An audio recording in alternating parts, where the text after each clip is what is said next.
കയ്യൊപ്പ്. ക്ലാസ് മുറിയിൽ കൂടൊരുക്കി ബുൾബുൾ. കുഞ്ഞിക്കണ്ണുകളിൽ കൗതുകം നിറച്ച് ബുൾബുൾ പക്ഷികൾ. ഇളമണ്ണൂർ ഗവൺമെന്റ് LP സ്കൂളിന്റെ പ്രീ പ്രൈമറി ക്ലാസ്സിലാണ് ബുൾബുൾ പക്ഷികൾ വാഴുന്നത്.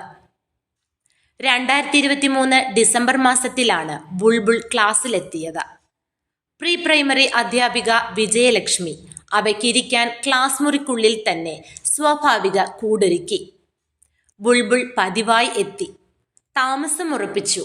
മുട്ടയിട്ടു. മുട്ട വിരിഞ്ഞു. കുഞ്ഞു ബുൾബുളുകൾ. ക്ലാസ് റൂം അവരുടെ ലോകമായി. കുഞ്ഞിക്കൂട്ടുകാർ അവയോട് കൂട്ടുകൂടി. കിന്നാരം പറഞ്ഞു. സഹജീവി സ്നേഹത്തിന്റെ ബാലപാഠങ്ങൾ പഠിച്ചു തുടങ്ങുന്നു. അധ്യാപിക വിജയലക്ഷ്മിയും ആയ അജിതകുമാരിയും അതിഥികളായി എത്തിയ ബുൾബുളുകളെയും ക്ലാസ്സിലെ 21 ബുൾബുളുകളെയും ഒരുപോലെ പരിചരിക്കുന്നു.